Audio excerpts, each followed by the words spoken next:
in the name of the Father, Yahweh, who raised up his Son, Messiah, who I am convicted to call Yahweh Shah from the dead. Gabar Sadak here, who has been appointed as a teacher of Yah's word for the last days of the history of this earth as we know it. Brethren, may grace and peace and mercy from the Father be granted to you and to all of those who are seeking to bring glory to the Father by obedience to his covenant. We have been seeing a lot of strange things this year, stranger than any year that I can remember in the United States. Started off with a lot of tornadoes and hurricanes and floods and fires. Most of us forget about that because of the things that followed. The COVID virus has shut down the United States in particular and the earth in general. And of course, in the United States, over at this point, 100,000 deaths worldwide, well over 250,000 deaths from the virus. Recently, the world's attention has been drawn to not the murder of one particular Black man who we know to be a Hebrew, as we believe all descendants of slaves that came from West Africa are the original Hebrews of the Bible, as the Bible shows us, which is the only thing that I trust in for truth and righteousness. I believe in this Bible, which is the King James Authorized Version, as the word of Yah given to us in these last days. And we have been recently, it's come to the world's attention, the death of one particular Hebrew named George Floyd. And of course, it opened the lid to the police oppression that we have been going through. Well, depending on where you want to start, the governor of New York started it with Rodney King.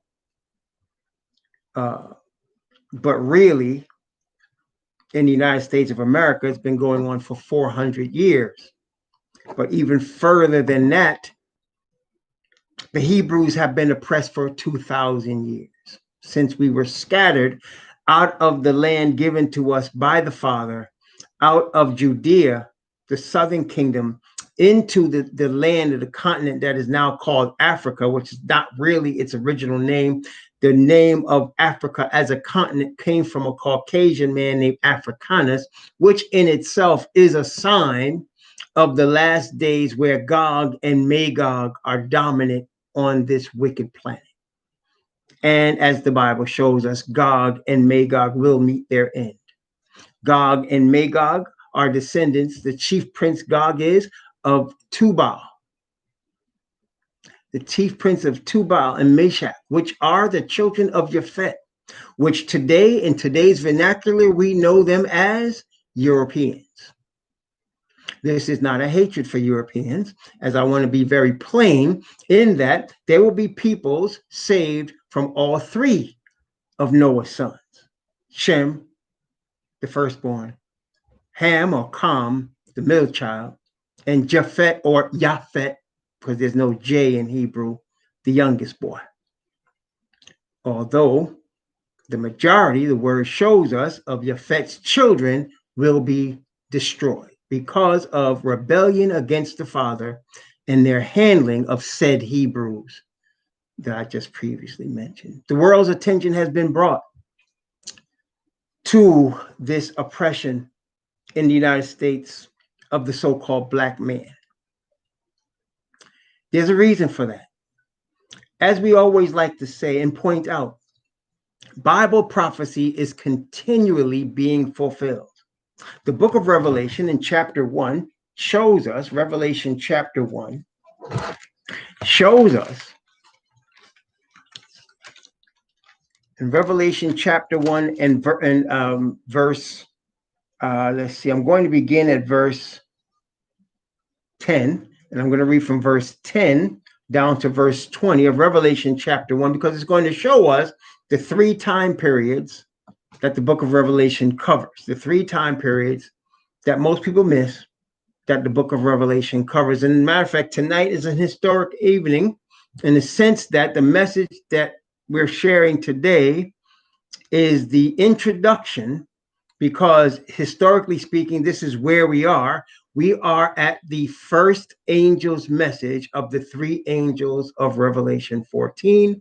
And I will share with you from the word, as we always do, only from the Bible, why that is and why it is important that we understand where we are. In Revelation chapter 1, beginning at verse 10, the apostle is writing, and he says, I was in the spirit on the master's day, and heard behind me a great voice as of a trumpet, saying, and the voice starts to speak here, I am Alpha and Omega, the first and the last. What thou seest, write in the book, and send it unto the 7 churches which are in Asia, unto Ephesus, and unto Smyrna, and unto Pergamos, and unto Thyatira, and unto Sardis, and unto Philadelphia, and unto Laodicea. And then I turned to see the voice that spake with me, and being turned, I saw 7 golden candlesticks. This is one of the reasons we often say people miss. The entire book of Revelation takes place as the apostle is being shown all of these things from the sanctuary in heaven, the 3rd heaven, the sanctuary that is the great original from which Moses was told to make a copy when he was told from the Most High, let them make me a sanctuary that I might dwell among them.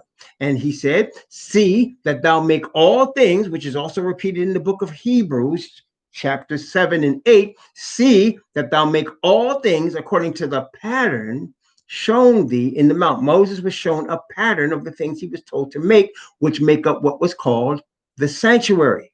It was a pattern of an original that already existed in the 3rd heaven.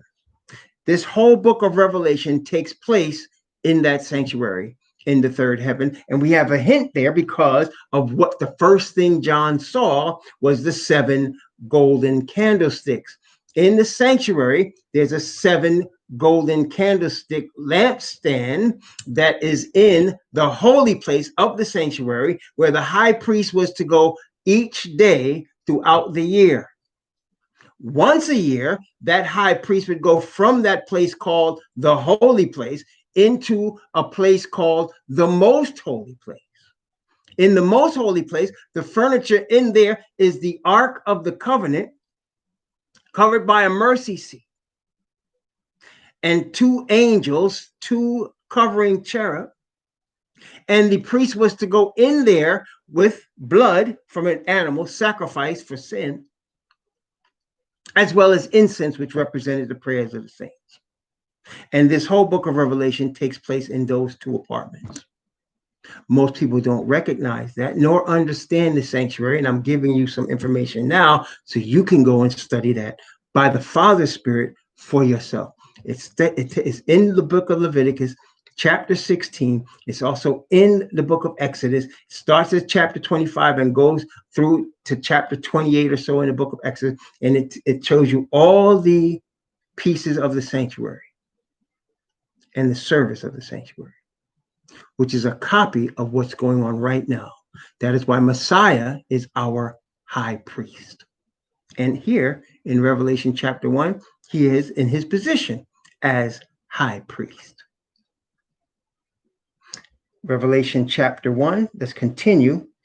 Verse 12 again, and I turned to see the voice that spake with me, and being turned, I saw 7 golden candlesticks. And in the midst of the 7 golden candlesticks, or the 7 candlesticks, one like unto the Son of Man, clothed with a garment down to the foot, and girt about the paps with a golden girdle. The Son of Man, of course, being Yahushua the Messiah, who is the high priest. And at this particular point in the book of Revelation, he is shown in the holy place where the candlesticks are. There was also an altar of incense and a table of showbread there, but the focus here is on the candlesticks. Later on in the book of Revelation, the focus will shift into the most holy place. But we're not doing that today, but just for your study. His head and his hairs were white like wool,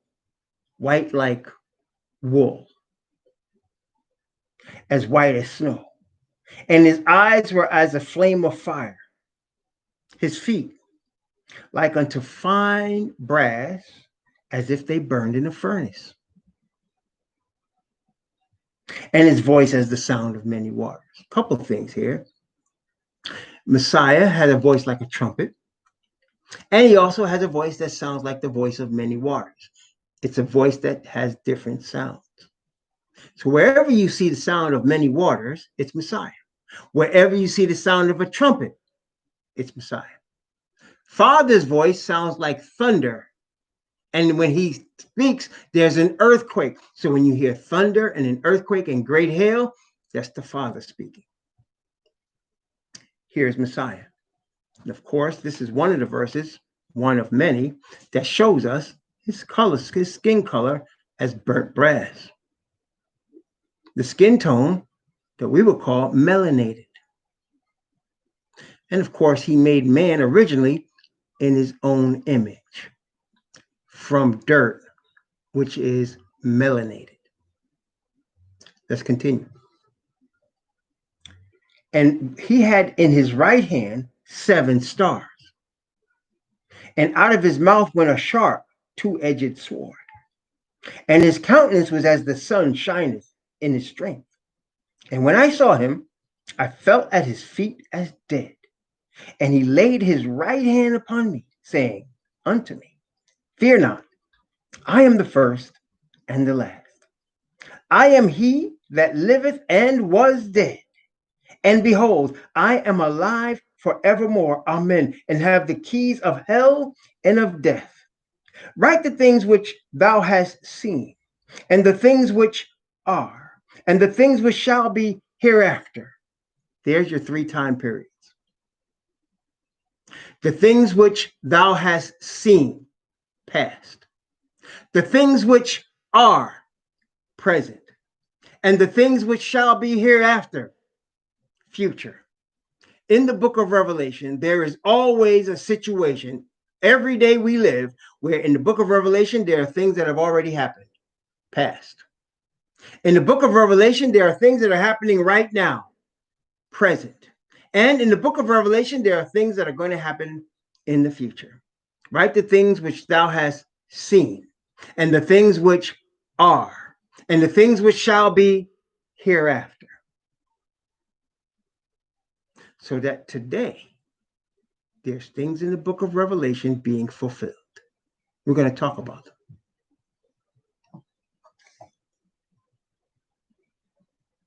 Verse 20. The mystery of the 7 stars which thou sawest in my right hand, and the 7 golden candlesticks.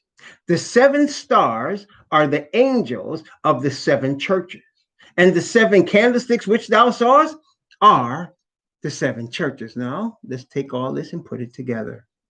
The 7 churches are represented by the golden candlesticks.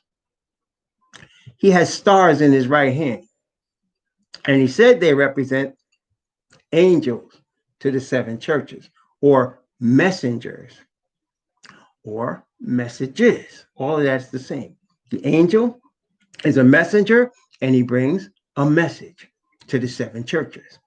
He said there's past, present, and future, so that the 7 churches represent past, present, and future.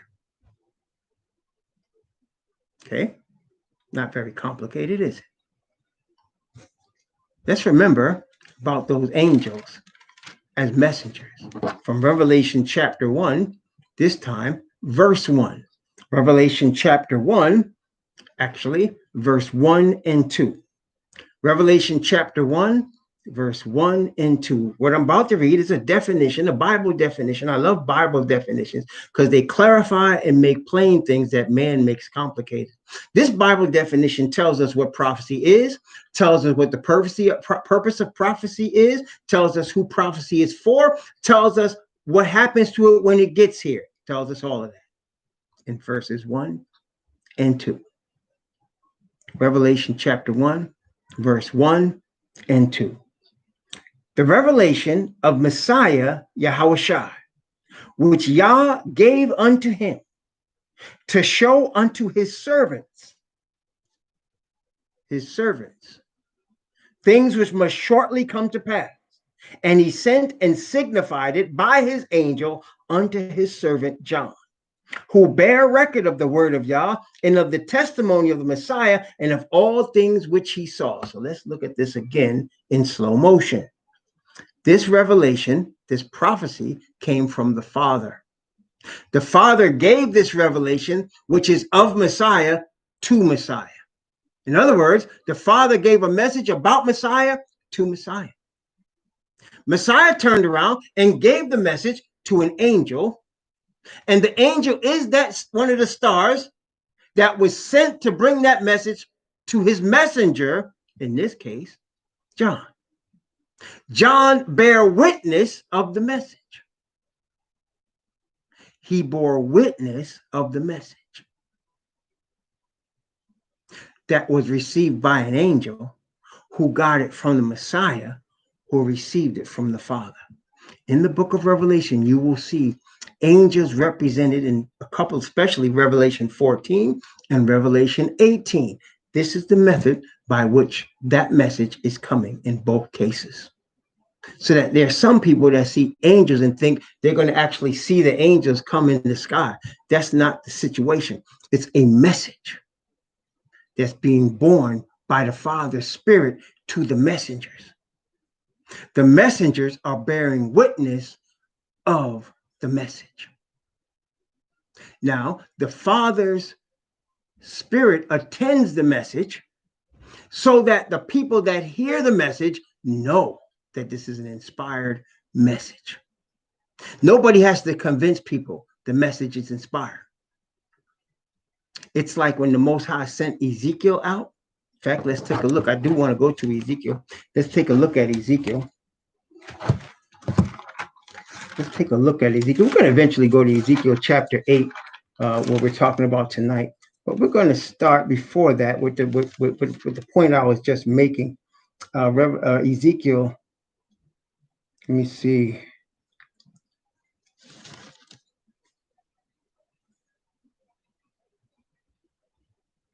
All right, let's look at Ezekiel chapter 2. Yes, Ezekiel chapter 2. I'm going to begin Ezekiel chapter 2 from verse 1. From verse 1 down to verse 7. Now, I'm saying this right now so that there is an understanding going forward. In the Bible, the only chosen servants of the Most High are the Israelite people. They're his only chosen people. He has said in several places of the Bible that he's only chosen them among all the peoples of the earth. He's only chosen them, and he has never forgotten them, and he never will. Now, someone might ask, what about Gentiles? Does he care about Gentiles? I think it's rather obvious that he sent his Israelite messenger, Shaul, who we call Paul, appointed especially to give this message to Gentiles. That same pattern will never change. When Gentiles receive the Bible truth, the real Bible truth, it will come from messengers who are Israelite messengers. The message will first go, as we're going to see from the Bible, to the Israelite people first. And in both cases, when an Israelite messenger is sent to the Israelites and when an Israelite messenger is sent to the Gentiles, in both cases, this applies what I'm getting ready to read right now. Ezekiel chapter 2 from verses 1 to 7. And he said unto me, Son of man, stand upon thy feet, and I will speak unto thee. And the Spirit entered into me, when he spake unto me, and set me upon my feet, that I heard him that spake unto me. And he said unto me, Son of man, I send thee to the children of Israel, to a rebellious nation that hath rebelled against me, and they and their fathers have transgressed against me, even unto this very day. For they are impudent children and stiff-hearted. I do send thee unto them, and thou shalt say unto them, Thus saith the Most High Yahweh. And they, whether they will hear or whether they will forbear, for they are a rebellious house, yet shall they know that there hath been a prophet among them. How would they know? Because he put his spirit in Ezekiel with his message, which when he spake it, whether the person received the message or not, they were convicted that this was a prophet of the Most High, that this message was not known. The same was true, of course, of the Messiah. When Messiah spoke, the people were convicted. Some people that were convicted was in deep repentance, as Mary Magdalene. Some people, when they were convicted, plotted to kill him, as the scribes and Pharisees. All were convicted deeply by whatever he said. And they knew there was even Nicodemus, when he came to him, he said, we know you're a prophet. Bore witness. Brothers and sisters, Messiah said to Pilate, the heathen, Pilate, the Gentile from Japhet, he said, I come to bear witness of the truth. Those that are of the truth will hear my voice. You see, brothers and sisters, as much as it pains me, and it does pain me to see some of my brothers and sisters make moves based on false beliefs. We're going to talk about that a little bit also.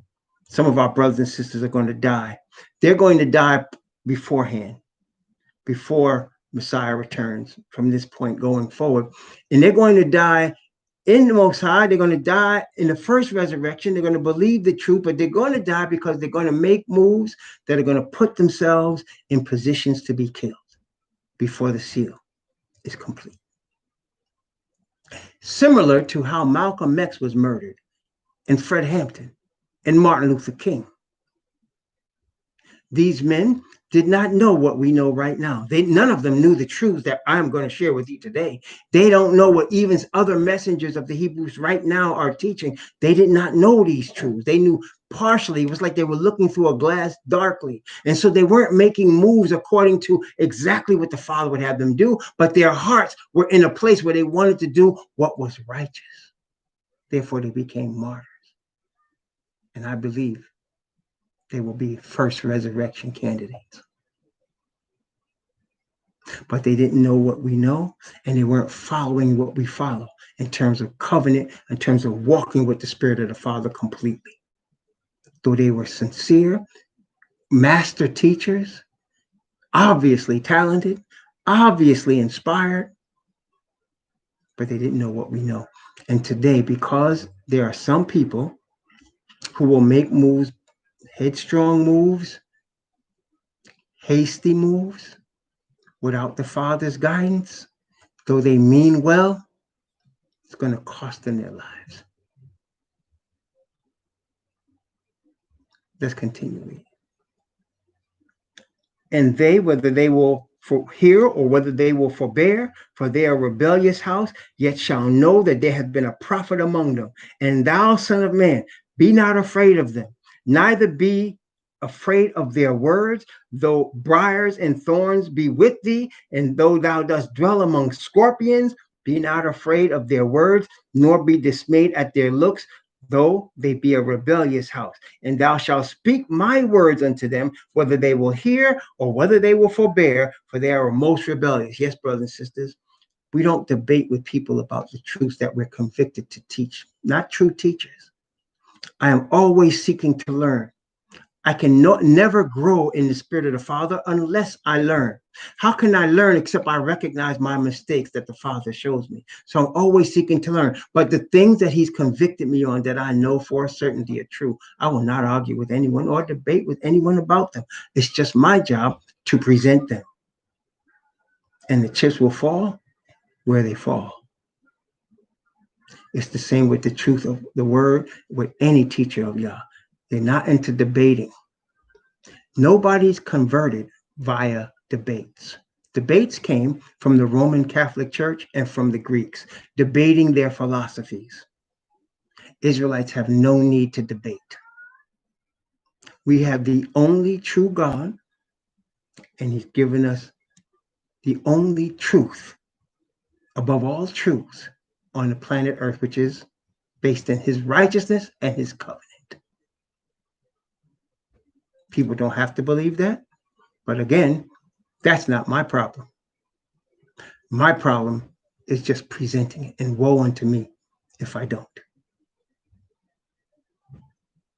Now, I will say to you this. The Bible shows us we're going to come back to Ezekiel in a moment, but in the book of Jeremiah chapter 25, we'll come right back to Ezekiel in a moment, but in Jeremiah chapter 25, I want to show you something that kind of will set the tone for what we're talking about today also. Jeremiah chapter 25, I'm going to begin at verse 15 and go down to verse 29. Jeremiah chapter 25, actually from verse 15 to verse 30, 16 verses. So bear with me, 16 verses. Jeremiah chapter 25, from verse 15 to verse 30. Notice what it says. For thus saith Yahweh, Most High of Israel, unto me, that the Most High is talking to this prophet Jeremiah. Take the wine cup of this fury at my hand and cause all the nations to whom I send thee to drink it. And they shall drink and be moved and be mad because of the sword that I will send among them.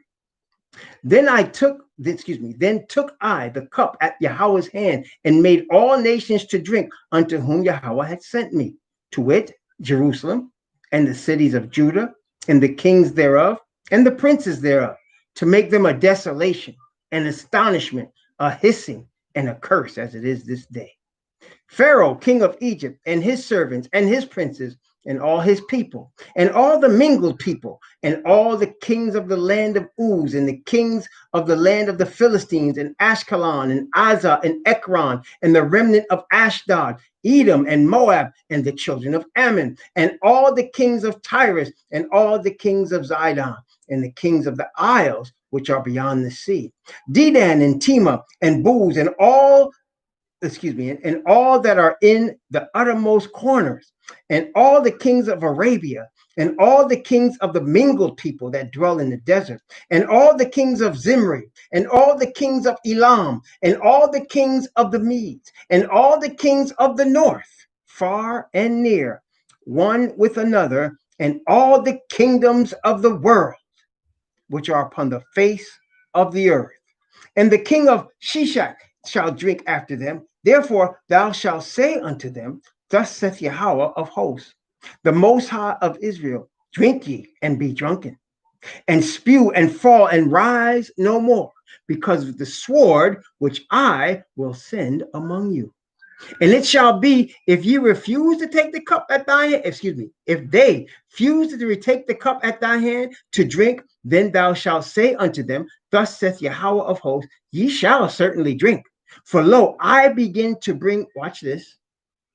For lo, I begin to bring evil on the city which is called by my name, and should ye, that is you heathen, be utterly unpunished? And ye shall not be unpunished, for I will call for a sword upon all the inhabitants of the earth, saith Yahweh of hosts. Therefore prophesy thou against them all these things, and say unto them, Yahweh shall roar from on high, and utter his voice from his holy habitation. He shall mightily roar upon his habitation. He shall give a shout as they that tread the grapes against all the inhabitants of the earth. Now I want you to understand what was just said.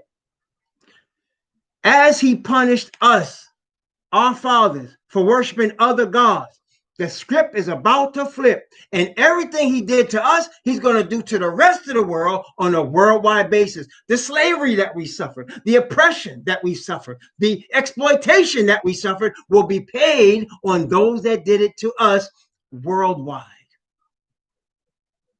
Because we have been scattered to the four corners of the earth. And now the earth is bearing witness that in the United States, The people that were brought here as slaves have been exploited, murdered, mistreated, oppressed for 400 years. The world is bearing witness of this. There's a reason for it. We're going to continue that way. But I wanted to bring that out because as you see how he punishes Israel on the local level, that he punished our fathers those many thousands of years ago and put us into the present position that we're now in, thus way he's going to punish the heathen. And for the same reasons.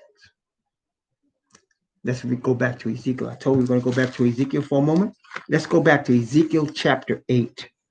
In Ezekiel chapter 8, the Most High is showing the prophet Ezekiel the abominations that the religious leadership of Israel or Judah at that time, the religious leadership of the southern kingdom of Judah were committing. And it appeared that each abomination was getting increasingly worse. So that he would show Ezekiel something, and then he would say, well, wait, I'm going to show you something worse. Watch. Ezekiel chapter 8. Because the reason I'm bringing this out is because as he did it to us and showed Ezekiel, so today he's showing 144,000 for the whole earth. Watch. Ezekiel chapter 8, verse 1. And it came to pass in the 6th year, in the 6th month, in the 5th day of the month, as I sat in my house, and the elders of Judah sat before me, that the hand of the Most High Yahweh fell there upon me. Then I beheld, and lo, a likeness as the appearance of fire, from the appearance of his loins even downward, fire from his loins even upward, as the appearance of brightness, as the color of amber. And he put forth the form of a hand and took me by the lock of mine head, and the Spirit lifted me up between the earth and the heaven, and brought me in the visions of Yah to Jerusalem, to the door of the inner gate that looketh toward the north, where was the seat of the image of jealousy, which provoketh to jealousy. And behold, the glory of the Most High of Israel was there, according to the vision that I saw in the plain. Then said he unto me, Son of man, lift up thine eyes now the way toward the north. So I lifted up mine eyes the way toward the north, and behold, the northward gate at the altar, this image of jealousy in the entry. What does that mean? There was a false image of a false god there. Thou shalt have no other gods before me. Thou shalt not make unto thee any graven image or any likeness of anything that is in heaven above, that is in the earth beneath, or that is in the waters beneath the earth. Thou shalt not bow down thyself to them, nor serve them. For I, Yahweh thy Most High, am a jealous God, visiting the iniquity of the children of the fathers upon the children, unto the 3rd and 4th generation of them that hate me, and showing mercy unto thousands of them that love me and keep my commandments. This was an image that he saw, an idolatrous image that provoked to jealousy, because Yah is a jealous God. And he said, therefore, and furthermore unto me, Son of man, seest thou what they do? Even great abominations that the house of Israel committeth here, that I should go far from my sanctuary, but turn thee yet again, and thou shalt see greater abominations. And he brought me to the door of the court. And when I had looked, behold, a hole in the wall. Then said he unto me, Son of man, dig now in the wall. And when I had digged in the wall, behold, a door. And he said to me, go in and behold the wicked abominations that they do here. So I went in and saw, and behold, every form of creeping thing and abominable beast, and all the idols of the house of Israel portrayed upon the wall about. And there stood before them 70 men of the ancients of the house of Israel. In the midst of them stood Yaazaniah. Let me take my time. Yaazaniah, the son of Shaphan, with every man his censer in his hand, and a thick cloud of incense went up. Then said he unto me, Son of man, hast thou seen what the ancients of the house of Israel do in the dark, every man in the chambers of his imagery? For they say, Yahweh seeth us not. Yahweh hath forsaken the earth. He said also unto me, turn thee yet again, and thou shalt see greater abominations that they do. Then he brought me to the door of the gate of Yahweh's house, which is toward the north. And behold, there sat women weeping for Tammuz. Tammuz is whose birthday they celebrate on the day they call Christmas. Then said he unto me, hast thou seen this, O son of man? Turn thee yet again, and thou shalt see greater abominations than these. And he brought me into the inner court of Yahweh's house. And behold, at the door of the temple of Yahweh, between the porch and the altar, were about 25 men with their backs toward the temple of Yahweh and their faces toward the east. And they worshiped the sun toward the east. Then said he unto me, hast thou seen this, O son of man? Is it a light thing that the house of Judah, that they commit the abominations which they commit here? For they have filled the land with violence and have returned to provoke me to anger. And lo, they put the branch to their nose. Therefore will I also deal in fury. Mine eye shall not spare, neither will I have pity. And though they cry in mine ears with a loud voice, yet will I not hear them. Now this happened to our fathers because they forsook Yah. Turned the temple where he said, I put my name there, into a house of idol worship. And will worship in the sun, the moon, the stars, Christmas, and all types of abominable things which they were not taught to do, which the first commandment said, thou shalt have no other gods before me. Now, what does this have to do with the world? They were never given these things. What are they doing? You see, brothers and sisters, the chosen people of Yah, according to the book of Zechariah, the prophet Zechariah, chapter 2. You can look this up when you get a chance, because we got a lot of scriptures to look up today. And so I want to tell you, go look that one up. Zechariah chapter 2 says that his chosen people, Israel, which are the people taken from West Africa in slavery, are the apple of his eye. And he's not going to allow the heathen to just run roughshod over us without any retribution. He himself is going to deliver retribution. And because of that, what they have been doing to us and teaching us to worship false gods, to eat things sacrificed unto idols, and to commit fornication, which they have teach us to do these things, he's going to bring punishments on them. And they are bearing witness. Even now, they are bearing witness when they say, the black man in America has been treated terribly. The black man in America has been exploited. The whole world is saying this right now. Don't get used to it, because it's not going to last. But there's a reason for it. The world is bearing witness. See, the Bible tells us, the Most High Messiah, the Messiah taught us that there's nothing that's going to be hid that's not going to be exposed. And the Apostle Shaul tells us the similar thing in the book of Ephesians when he said, the unfruitful works of darkness are to be exposed.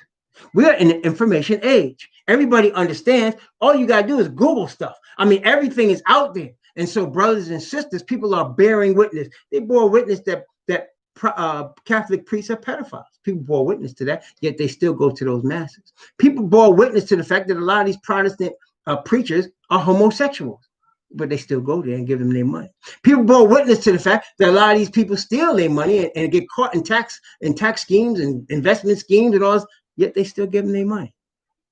They're bearing witness so that if you continue to follow their sins after the witness has been born, it's on you now. So now the world is bearing witness that we who know we are the true Hebrews have been exploited, oppressed, murdered. The world is bearing witness and understands for over 2 centuries we worked for free here, and we've never been compensated for that. Let me just say something about this recent murders and the police officers they're arresting and the citizens, so-called, that they're arresting that commit these murders. Even if they convict all of the parties involved with the murders that we've seen, if they convict everybody, say from the Eric Garner and the Tamir Rices and all of the people that were killed, Ahmaud Arbery, Breonna, and then there's now Mr. Lloyd, and all the others, if they were to convict all the people involved, it would mean nothing. Yes, those people would be punished, but it would not stop the hatred. As a matter of fact, those that hate us, that from those classes of people and those spirits, would look at all those people that go to jail or go to electric care or get the lethal injection as martyrs, and it would just make them more hatred of us. You see, a law from man cannot change the hearts of the wicked. They put laws before. The civil rights laws. That's what they're going to get these boys in jail over. voting rights laws, that didn't change the fact that they hate us. They didn't bring us here to be citizens or Americans. We might be born here as citizens, but we're not Americans. If we were Americans, we wouldn't need no Black Lives Matter. If we were Americans, there would be no need for marches. If we were Americans, none of us would be killed by the hands of a police officer. But we're not Americans. We need to wake that up. We're not Americans. You don't have to fight to be an American if you're born here. And especially if your parents built the place. But we do. Why is that? We're not Americans. We're Hebrews. We belong to the Most High. His mark is on us. Been on us from the time of Abraham. Been on us. Not for us to get money like them Ashkenazis that run CBS, NBC, ABC. Not them Ashkenazis. See, y'all get messed up because you got caught up in the Eurocentric thought where you're thinking money is everything. It's not about the money. Your blessing is not in greenbacks. The Most High does not need greenback. What is a greenback? It's a tree that's been chopped down and made into a piece of paper that they put certain prints on and they place value on. It's not even backed by gold. And y'all thinking that because them Ashkenazis have a lot of it, that they're blessed. Oh, sure. They're blessed by the prince of darkness. It's not about money. There are things way more valuable than money. Let me give you a basic one. There are people that will give every dollar they have to be healthy. There are people that are dying, racked with cancer, to give every dollar they have. You told them tomorrow, all that cancer be gone. And that's a small blessing. The Father's spirit of perfect righteousness that causes us to overcome all sin and break every chain of Satan that he holds on us. This is the most valuable thing in the earth. And most people don't recognize it. Now, when these things were taking place in Ezekiel chapter 8, the Most High was taking note of those that were sighing and crying against it.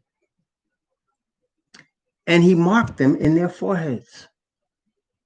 It's the same mark that means etching, but it's not a literal mark. Just like Revelation chapter 13, the mark of the beast is not a literal mark.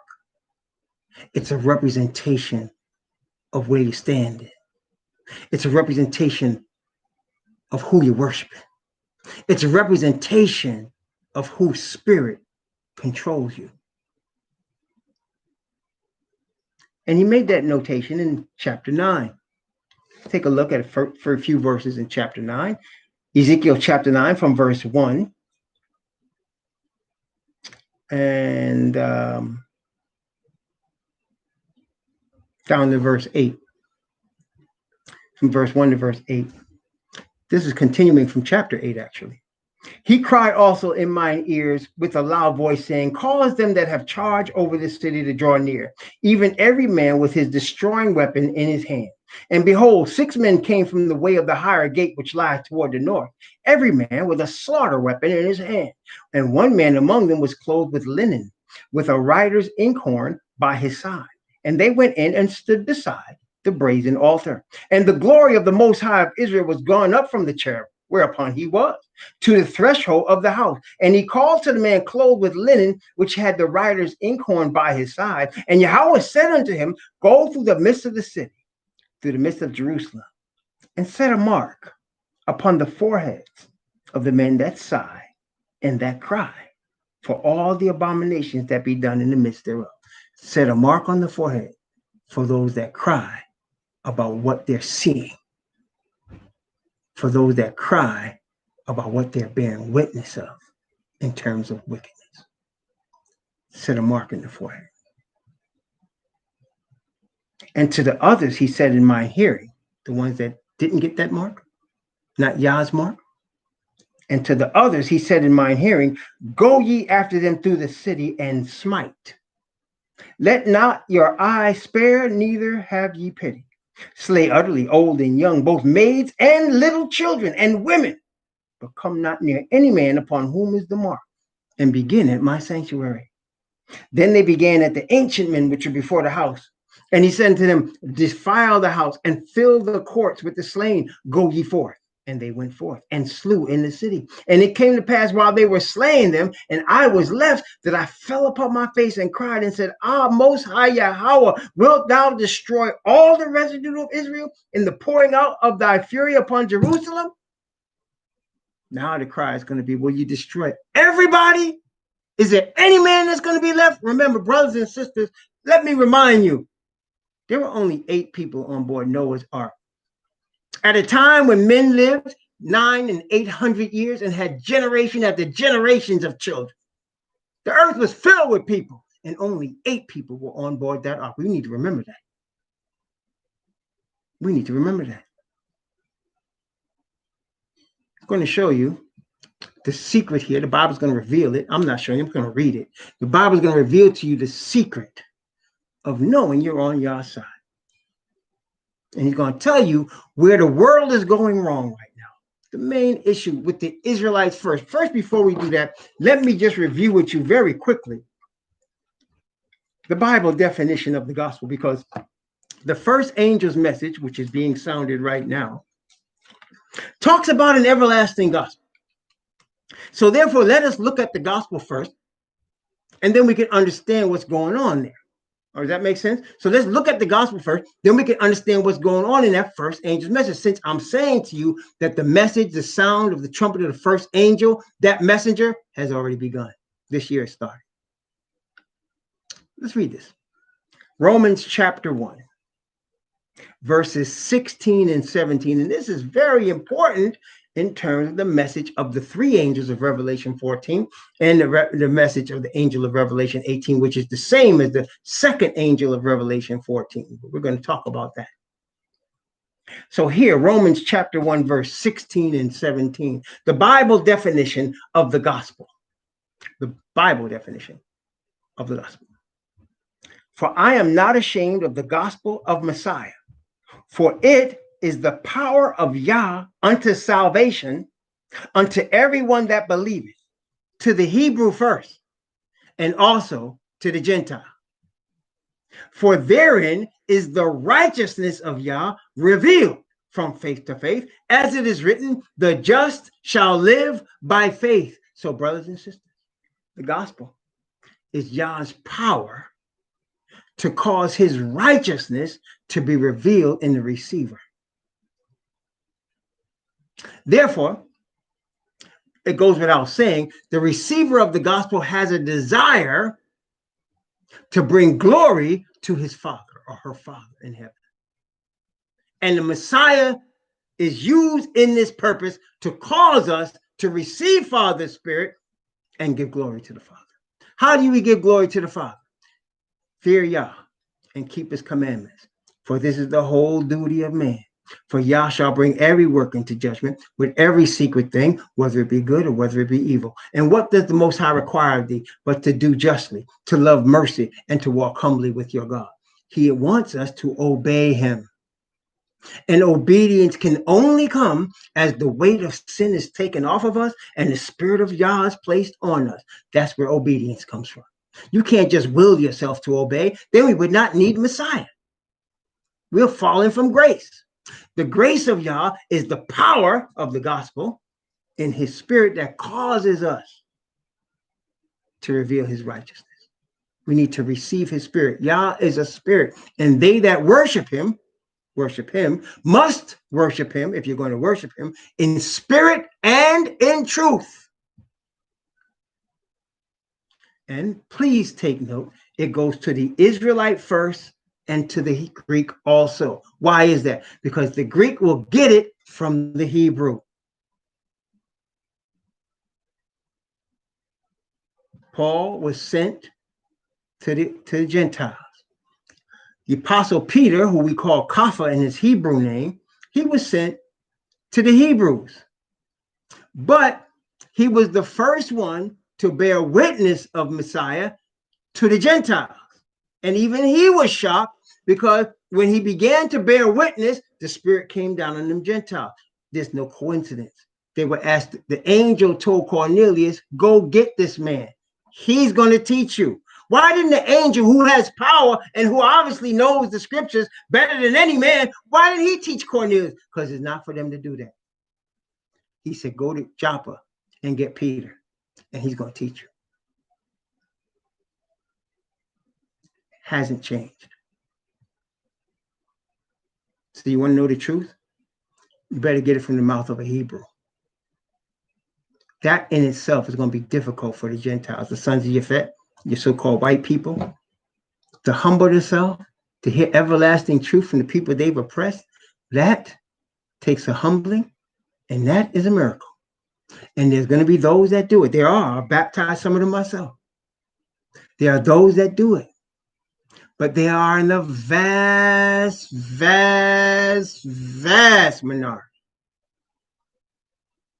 Most of these sons of Japhet don't want nothing to do with that. They don't want to hear that. And even some of those, they'll listen to the gospel from a black man, but they'll listen to it if he's talking about white Jesus. See how hard it's going to be for some of them? I'm already showing you. The word is showing them. It's going to be hard. Not impossible now. They can humble themselves, come to the truth, and a lot of them will, but not the majority of them. Their pride, their racial pride is going to stop them from doing that. It's going to cause them to be lost and destroyed.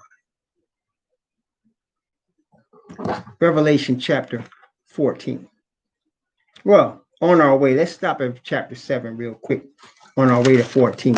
Revelation chapter 7, and we know about the 144,000. I'm always talking about it. It's one of the themes of the ministry the Most High given us of the Raw Hebrew Remnant Ministry is the 144,000. And the theme, the most important doctrine he's given to me is righteousness by faith.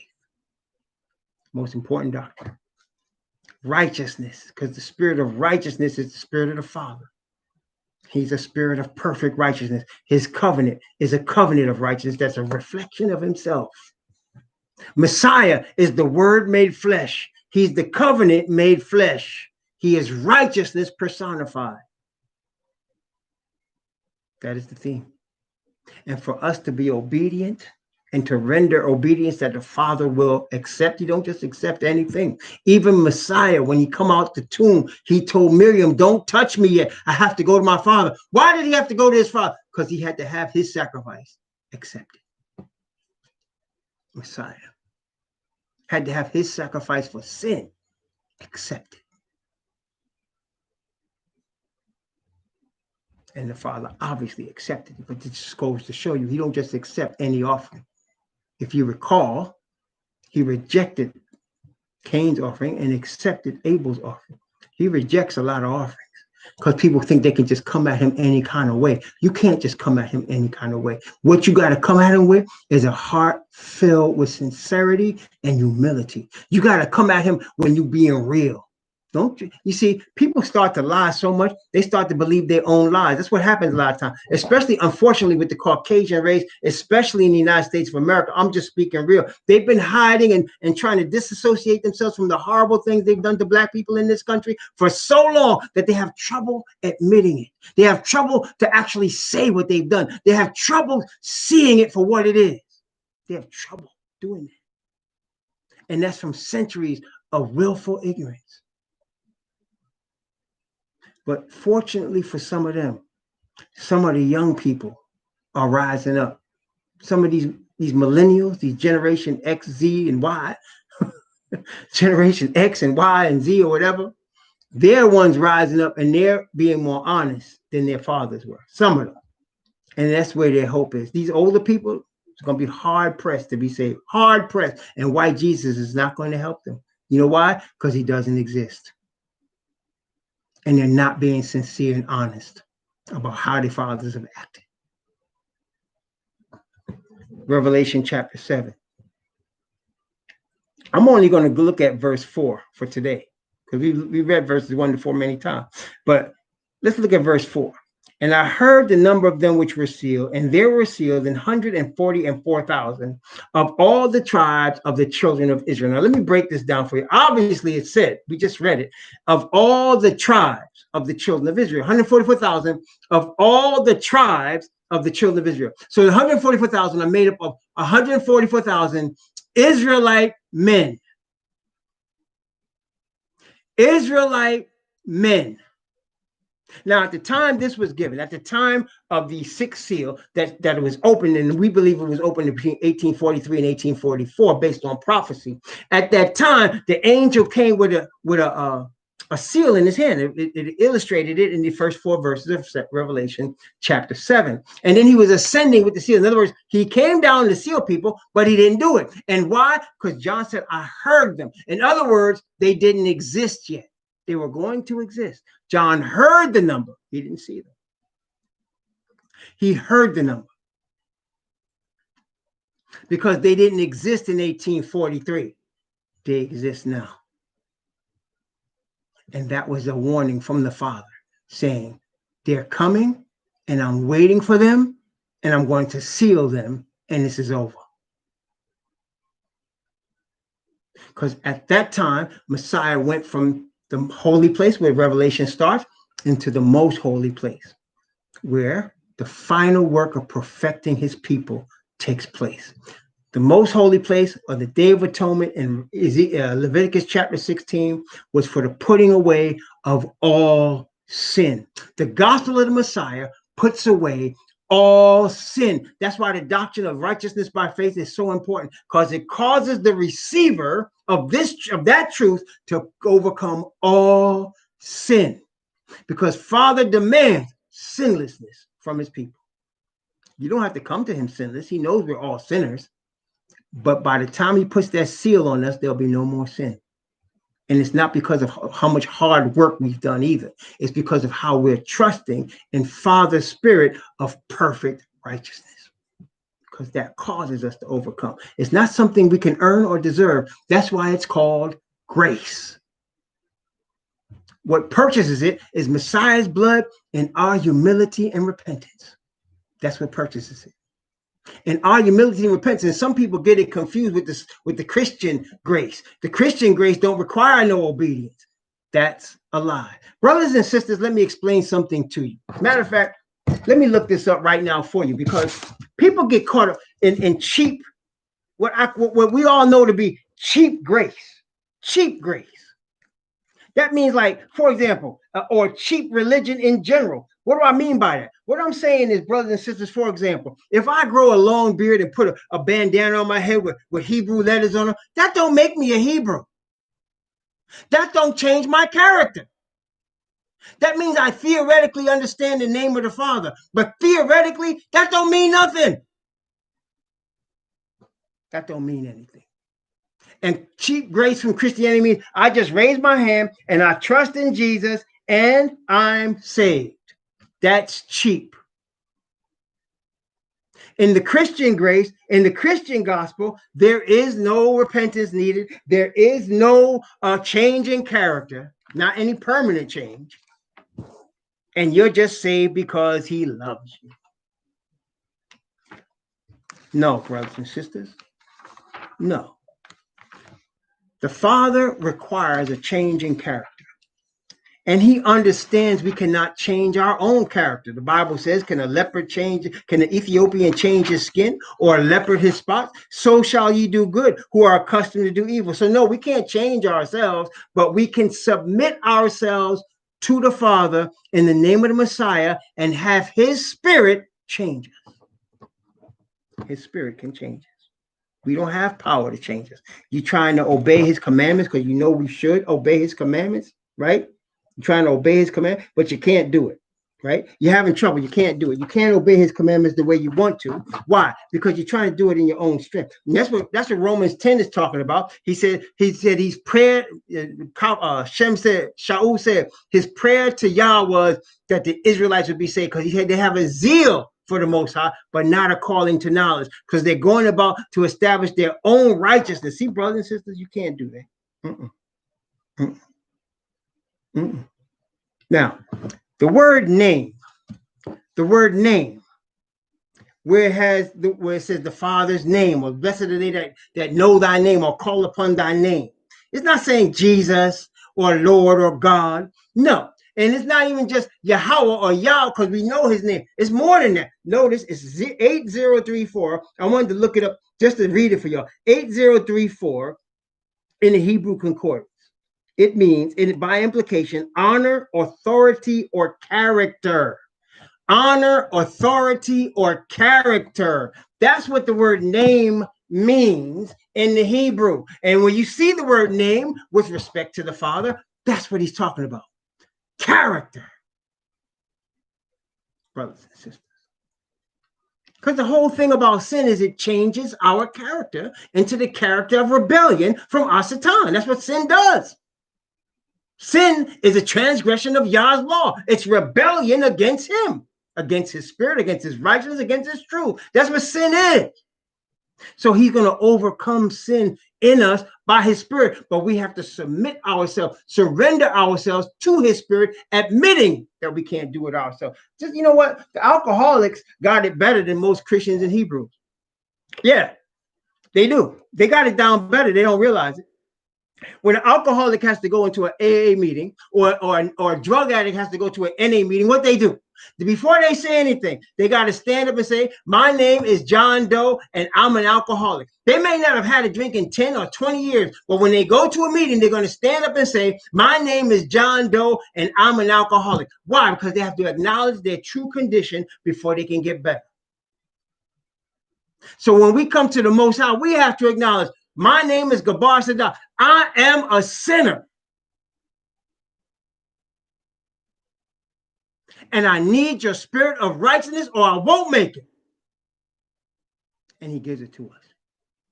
And that spirit causes us to have power. And somebody was talking to somebody about it this week. And this is how it works.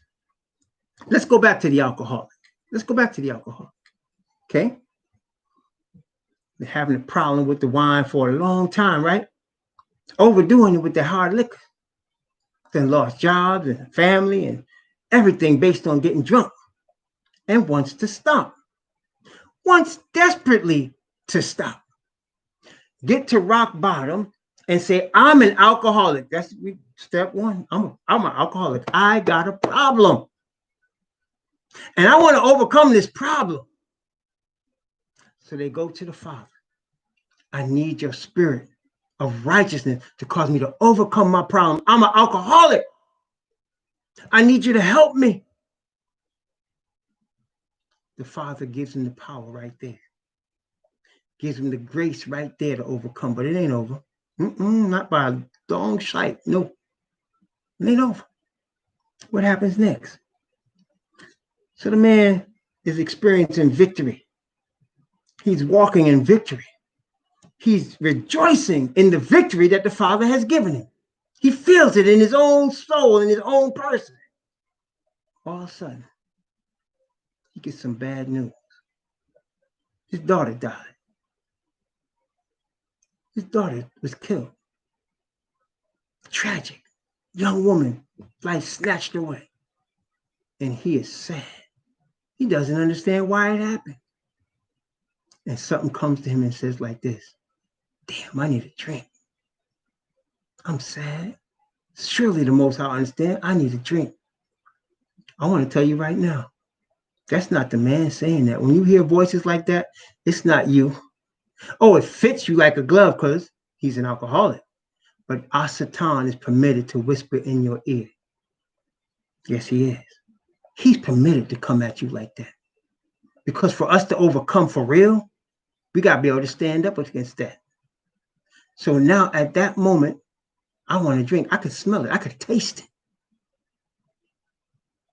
And I halfway thinking about getting up and I stand up to head to my favorite liquor store to get my favorite drink because I'm sad. But then I realize another voice comes and I have a choice. The choice is, can I call upon my Father's righteousness right now to stop me from doing what I want to do or not? If he chooses in his sorrow to call upon his Father and say, Father, I don't want to do this. Please help me. Right there, the power will come and he won't do it. How do I know this? I've experienced it. I've never been an alcoholic, but I've had my own sin problems, as all of us have. And he has delivered me just like that. And that won't be the last battle. There'll be others to follow. But every time you call upon the Father, he'll deliver you. Then once you have experience, in that case, the alcoholism has been overcome, and now you know you can call upon the Father, and you're not drinking now. What happens now? Other things are brought out that you didn't know about. You see, we think that the main problem that's in the front of us that we've been seeing for all these years is our only problem. If we could just overcome that, we won't have no more problems. No, that's just the most prominent one. Other things come out. For myself, I didn't realize how much of an anger problem I had until after I came to the Most High. How angry I really was, and how deep-seated it was, and how other people could see it on me when I didn't realize. My children would come later and say, yeah, a certain look would come over you, and I didn't want to talk to you. I was scared. My wife would say the same thing. And I asked the Most High, show me this, and he did. And I had to fall several times before I admitted that I had a problem with anger. It still comes to me, and I still call upon the Most High so that I don't snap at my wife or my children or anybody, though I'm tempted to. See? So when I ask him for his righteousness, he gives me. And then many times, when I would normally be upset, I feel peace come over me. Many times. And I just smile because I know that's him. Because it's not me. It's the same with any sin in any situation. Any sin. And that's why righteousness by faith, or justification by faith, also the Bible calls it, is the most important doctrine, because that causes us to overcome our sin and render obedience to the Father. Now, in Revelation 7, we just read that the 144,000 are 12 tribes of Israel. That's important to know, because going forward, it's these 144,000 that are first going to give this message of an awakening to the scattered folks that are descendants of slaves, and then to the Gentiles as well. It's already begun. Let's take a look at Revelation chapter 14 now. Now, if you recall, I just mentioned in Revelation 7 that John heard the number of the 144. He did not see them because they didn't exist. But in Revelation 14, they do exist. And I want to show you this pattern. In Revelation 14, it follows the pattern of Revelation 13, which follows the pattern of Revelation 15, which follows the pattern also of Revelation chapter 17 and chapter 19. You say, what pattern is that? This is the pattern. Something is shown in its completed state. And then the following after that is shown how it got to that completed state. Okay, so in Revelation 13, you see a beast that has 7 heads and 10 horns, and upon his horns 10 crowns. Revelation 13:1, you see that, right? Crowns on the horn. And then, so the rest of it is showing you how it got to this royal estate. Revelation 14 starts off like this. Revelation chapter 14, I'm going to read Revelation 14 and begin at verse 1. Revelation 14 and verse 1. And lo, I looked, and lo, a lamb stood upon Mount Zion, and with him 144,000, having his Father's name written in their foreheads. Again, this is more than just a theoretical name.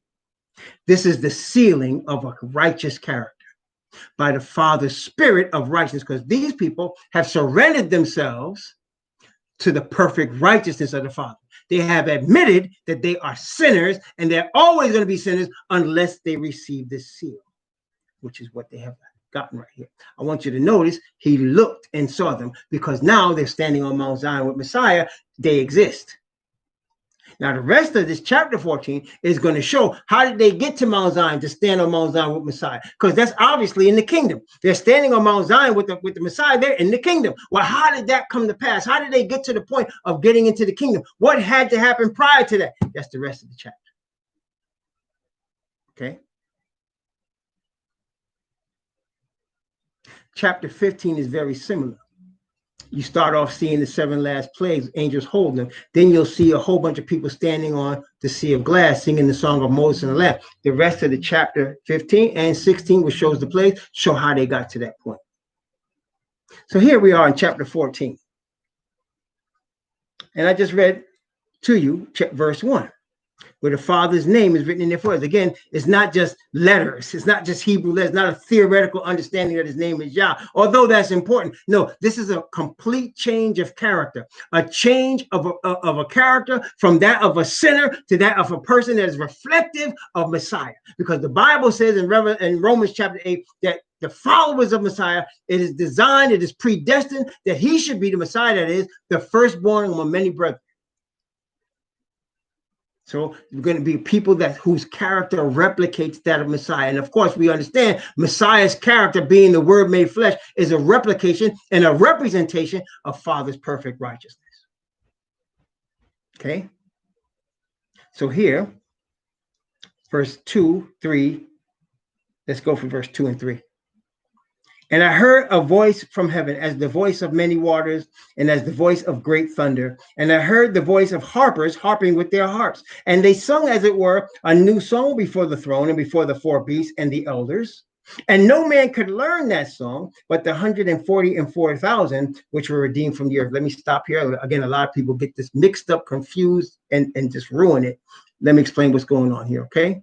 So first off, you have the voice of many waters. We've already discussed that from chapter 1. That's Messiah's voice. So they heard Messiah's voice, okay? They heard the voice of a great thunder. Who is that? That's the Father's voice. So Messiah is saying something and Father is saying something.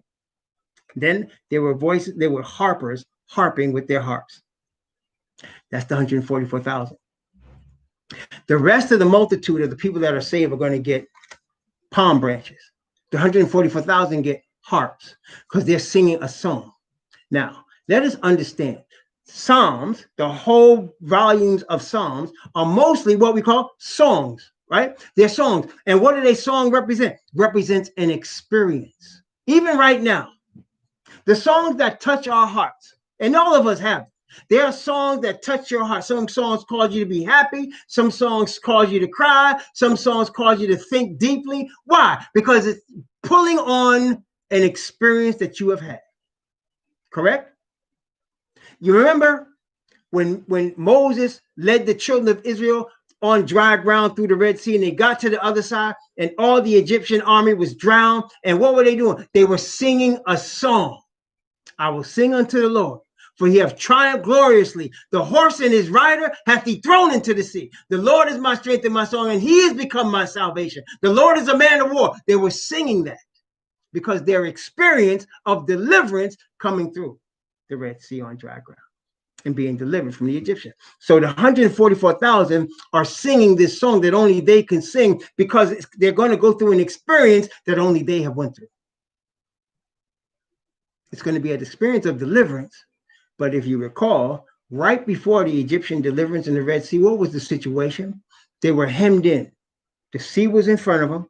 The mountains were on 2 sides of them, and the Egyptians were coming to kill them. And they were crying out to the Most High for deliverance, and they got delivered. That's a song of experience and deliverance. Many of David's most powerful songs are deliverance that he received, or forgiveness that he received, like Psalm 51. So the song here is a representation of the deliverance that the 144,000 are going to experience, because as we saw in Revelation chapter 13, the Bible does say, whosoever would not worship the image of the beast should be killed. Brothers and sisters, unless somebody's hunted you down with a gun to kill you, you don't know what that's like. You don't know what that's like. We can only think about it, but we don't know what it's like. Especially when all the people that are going to want to kill us are under the complete control of our Satan. That they are now sealed. They receive the mark in their right hand or their forehead. And that means they are sealed. They belong to him forever. And they are going to want to kill us without mercy. We don't know what that's like. And even though I'm telling you now, they won't be able to, when they're chasing you, it's a different story. And although you'll be scared, you'll be calm because you will know that your only goal, your only aim in this life, if you're going to be saved, is to bring glory to your Father. That's how we get through. Brothers and sisters, let me tell you something real here. If we are not 100% heart, mind, body, and soul given over on a daily basis to the glory of the Heavenly Father, we will not make it. We will not make it. That's why a lot of brothers are going to die. Because that's what it's going to take. And brothers and sisters, let me tell you something. It takes everything you got, every fiber of your being. You know, there was a famous football player who was a really not, he was pretty much average in terms of size and speed and all that, but he became one of the greatest football players. And they asked him, what does it take to be great? He said, everything you got. Everything you got. Yes, brothers and sisters, what is it going to take to make it through the time of trouble that's coming in the next couple of years? To be sealed and stand among this 144,000, everything you got. Everything.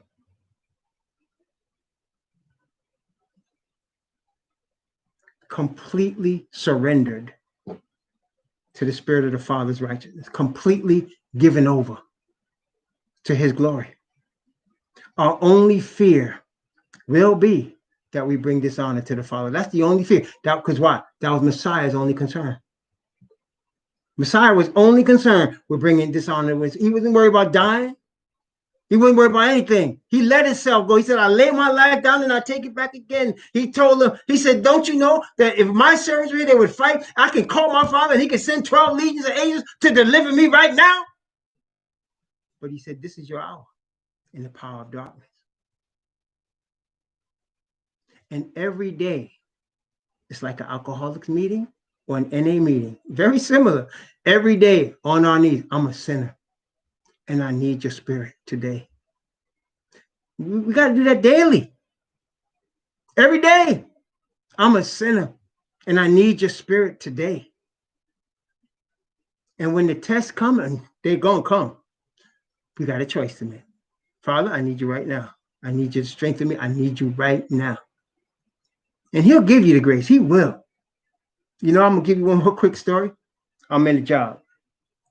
One of my problems, I'm not afraid to admit my fault, is I do have a problem when I'm disrespected, either by a youth, but especially by a Caucasian man. If I'm disrespected by a Caucasian man, it's not a good thing. It's not a good thing. It's just in me. One day, I was on a job. I had already lost the previous job because the Caucasian man looked at me wrong. I didn't say anything to him. I didn't. But when I looked at him, he saw my face and he got scared. And they took me off the job after that. I didn't say a word to him. But then again, I didn't have to. Because he saw what I was thinking. Because what happened, I saw him yelling at a poor man, a little Indian man. He yelling at him and lording it over him. And my back was to him. And I couldn't believe what I was hearing. And I spun around. And I looked at him like, if you ever come at me, you're going to have a problem. And I just looked at him just like that. And he looked at me and backed up. Then another man came and tried to grit his teeth at me. That was a bad move. And I turned my back to him and I tried to stay calm. But I was told later after they let me go by 2 or 3 witnesses that called me and said, they were scared of you, right? So when I got this new job, my wife said, behave yourself. My wife said, behave yourself. She said, don't lose this job. Because when they let me go, they couldn't give a reason because I knew what the reason was, but they can't quantify. They can't say he looked at me wrong or they just were scared of me. They just said, you're not working out. That's all they said. So when my new job said, well, why'd you lose the last job? I just said I got laid off, which is what they told me to say because they didn't want me. They couldn't really say what really happened. So my wife says to me, don't lose this job. So I got this job.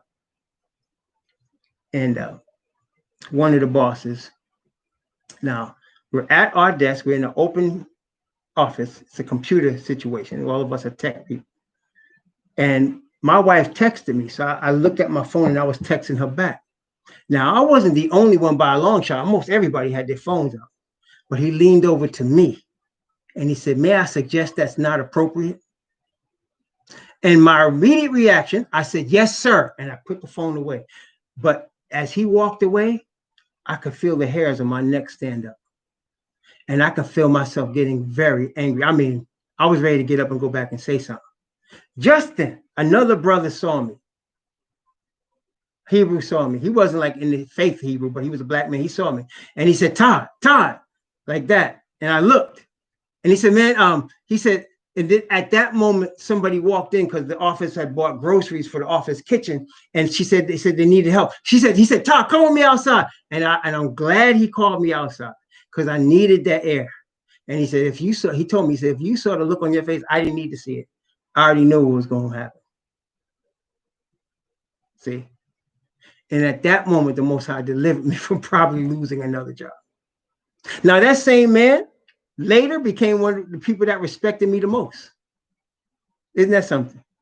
But I would have lost the job that day if it wasn't for the grace of the Most High. See, I would have lost the job that day.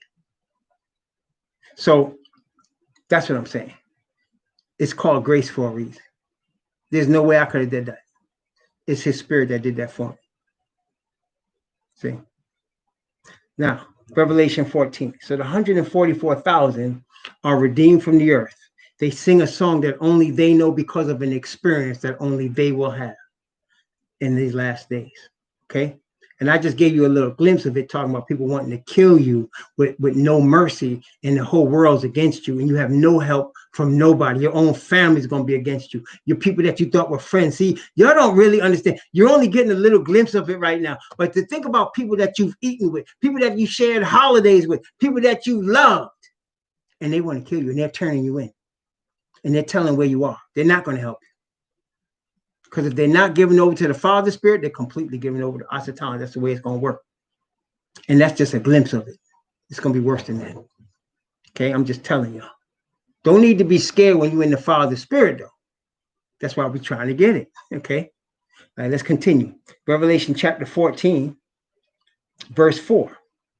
These are they which were not defiled with women, for they are virgins. These are they which follow the Lamb whithersoever he goeth. These were redeemed from among men, being the first fruits unto Yah and to the Lamb. And again, here's another one where people get all confused. Heathens read this, or people that used to be taught by Christians read this and say, well, that means they never got married, they never had sex.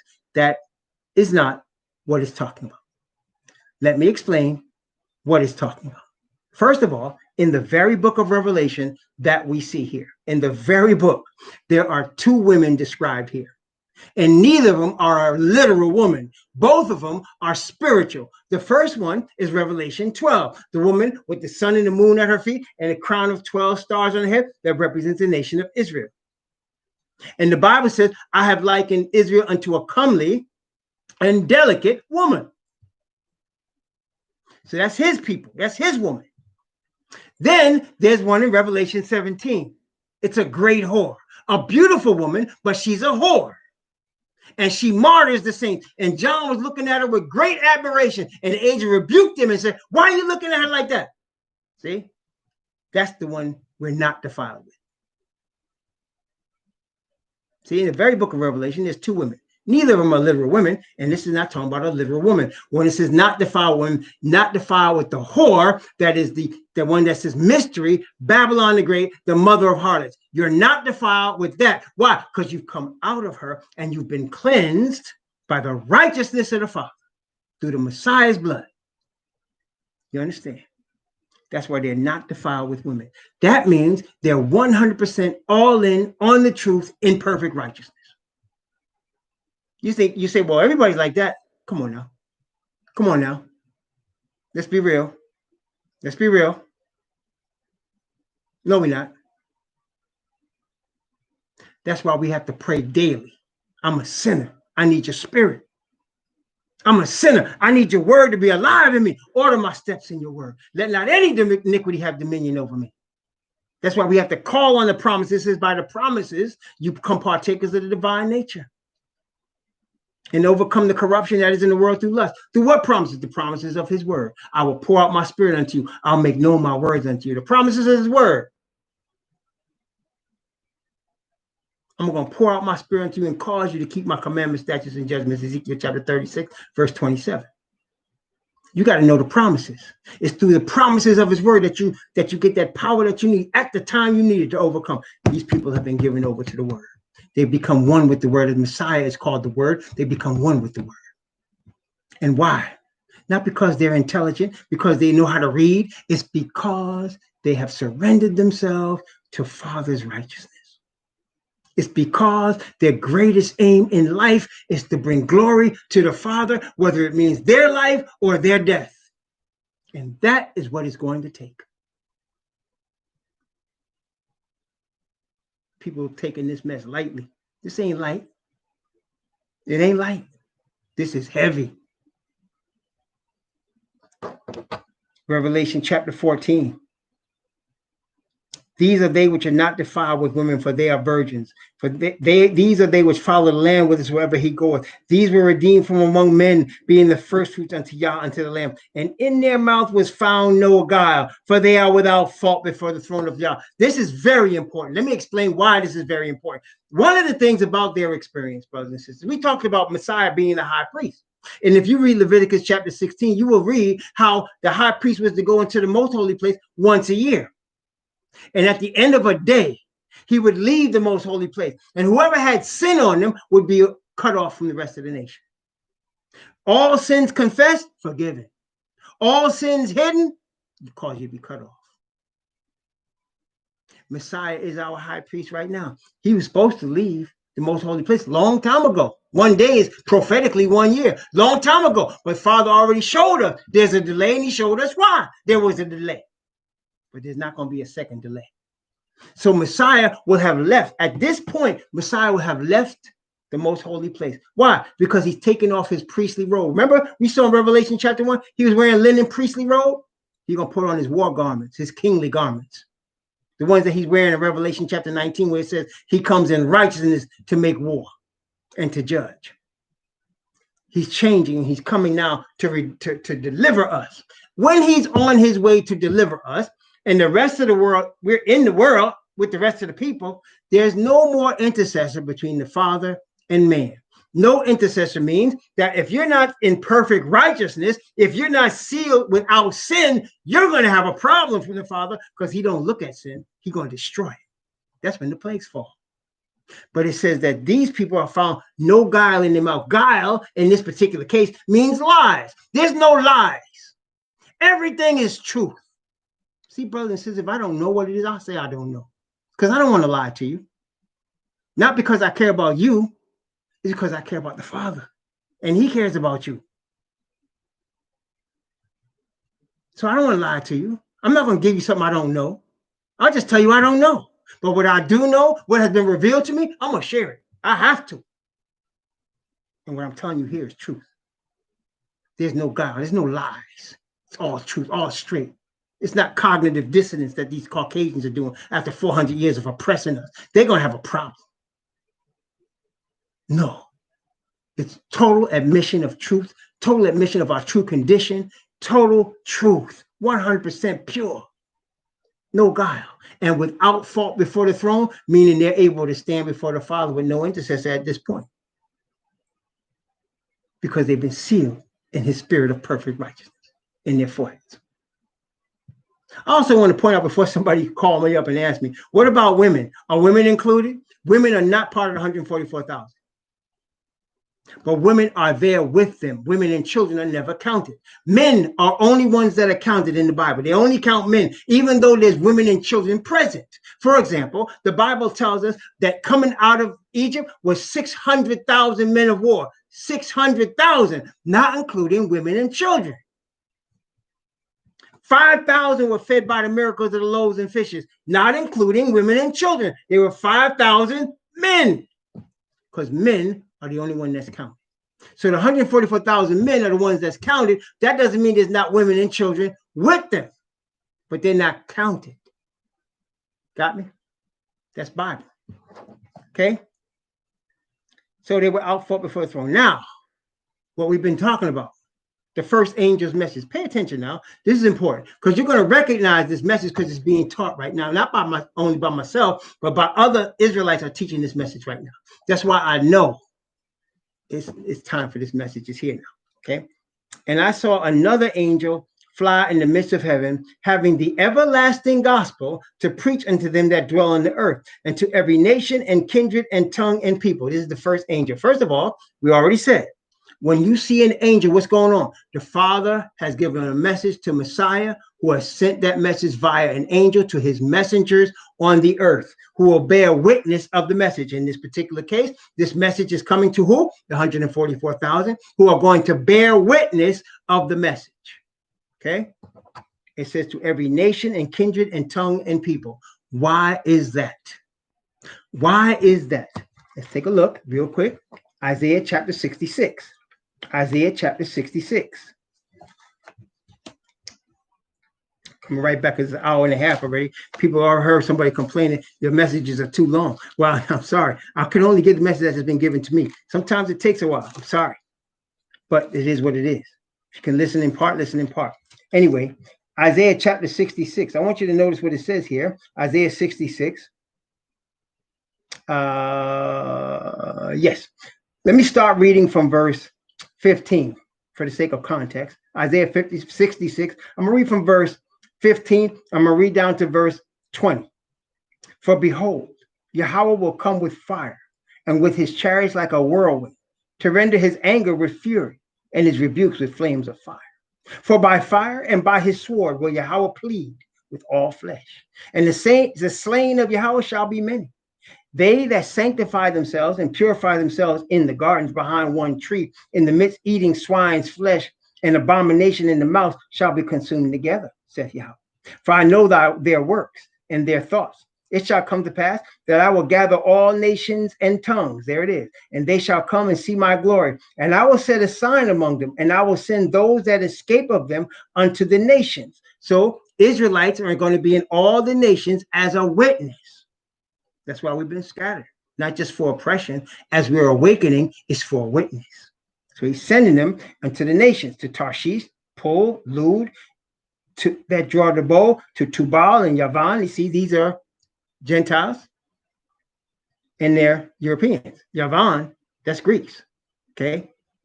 To the isles afar off that have not heard my fame, neither have seen my glory, and they shall declare my glory among the Gentiles. See, so he's sending his people that have escaped the abominations of our fathers to the Gentiles. That's why we've been scattered to the four corners of the earth in chains. But now that we're awakening in righteousness to bear witness. Okay.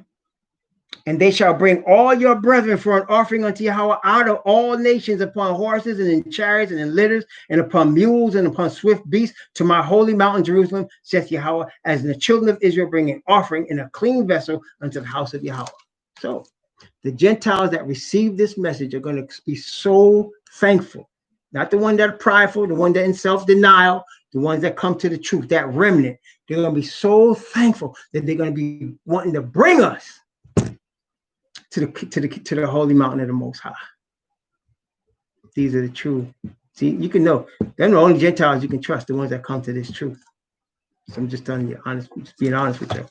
Okay. All right. Back to Revelation 14. So we see this message goes to, it's an everlasting gospel, which we know is righteousness by faith, right? Or justification by faith. That's the everlasting gospel. And it's given to the Hebrew for them to give it to every kindred, tongue, people, and nation. This is not white Jesus gospel, where most of these Christians say, well, it's been preached in all the world. Jesus is going to come. Man, if that had been coming, white Jesus had come a long time ago, because that false gospel, the Christian gospel, been all over the world. Mormons and Baptists and Pentecostals and SDAs, they're going all over the world with that one. But ain't no Jesus come back yet. Ain't no changes in character made to anybody on a mass scale. No, they've just joined churches, which are false gods. Okay, which brings me to the first angel. Saying with a loud voice, verse 7, fear Yah and give glory to him, for the hour of his judgment is come, and worship him that made heaven and earth and the sea and the fountains of waters. What's going on here? It says fear Yah, as opposed to what? False gods. Fear Yah, as opposed to what? False religious systems, which worship false gods, like white Jesus. Fear Yah and give glory to him. We talked about that. How do we give glory to Yah? By obedience, by surrender, by obedience to his covenant. How do we render obedience to his covenant? By the power of perfect righteousness that he gives us in his spirit, the everlasting gospel. This is what's being taught right now. This is the first angel's message. Wait a minute. Wait a minute. Why is it being taught now? Let's talk about what's happening right now. I've heard people from the UK, people in West Africa, people in Asia, all speak about the injustice that's been done to the black man in America. They've all bear witness of it. Okay? They all bear witness. There are people right now in America, Caucasians, that are bearing witness of this injustice. There are not a lot of them, but that's happening right now. Why is that happening right now? As a result, I know myself, and I know I'm not the only one. I've gotten inquiries from people that have asked me, what does all this mean, brother? What does this have to do with the true Hebrews? And now there's been a further awakening. It's a further way. People are now, brothers and sisters are coming and saying, wait a minute, is this because we are the true Hebrews? Is that's why this is happening? And there is an awakening going on. You're going to see that awakening continue now. In no ways is this awakening going to be represented by anywhere near the majority of people. Okay, anywhere near it.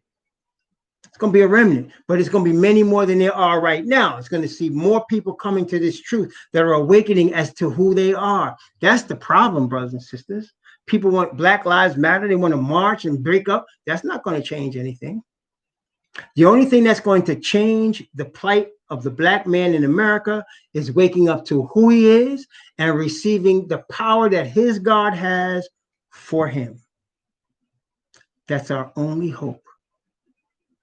There's no law that's going to be changed that's going to help. They can get rid of chokeholds that buffoon Biden was talking about. There's no law that's going to be changed. There's no conviction of these people that's going to help us. It's not going to change their hatred and their fear toward us. It's not. But it's causing us to wake up and ask the vital question, why is this happening? It's happening because we are captives in our enemy's land. It's happening because our fathers sinned against the Most High because they worshipped other gods. And now we are being called back to the true God. His name is Yah, and he's chosen us from before the foundation of earth to be his chosen people. And he will cause us to overcome this oppression once we go back to him and keep his commandments. That's the promise. If my people, which are called by my name, shall humble themselves and pray and seek my face and turn from their wicked ways, then will I hear from heaven and will forgive their sin and will heal their land. And my ear shall be attentive to the prayer that is made. That's what he said. Father came down and told Moses, I have heard the cry of my people, whereby the Egyptians oppressed them, and I am come down to deliver them. That's what will happen.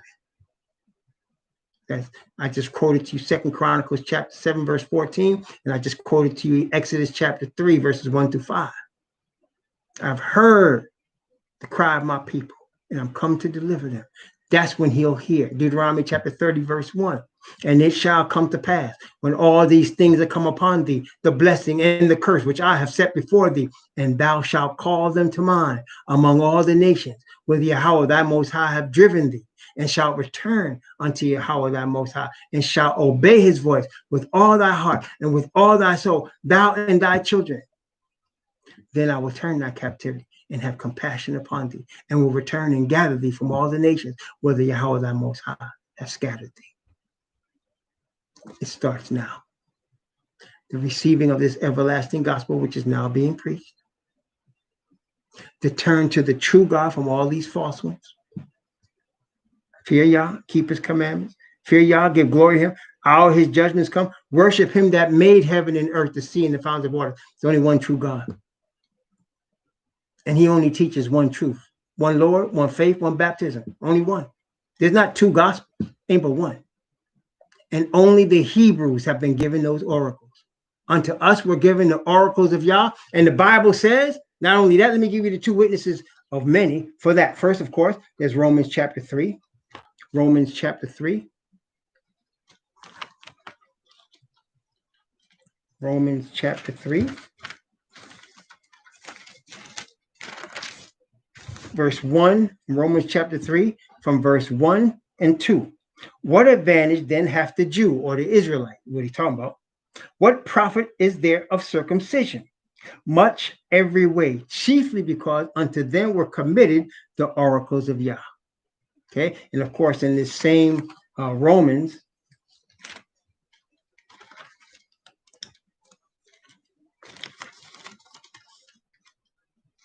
chapter 9, I believe.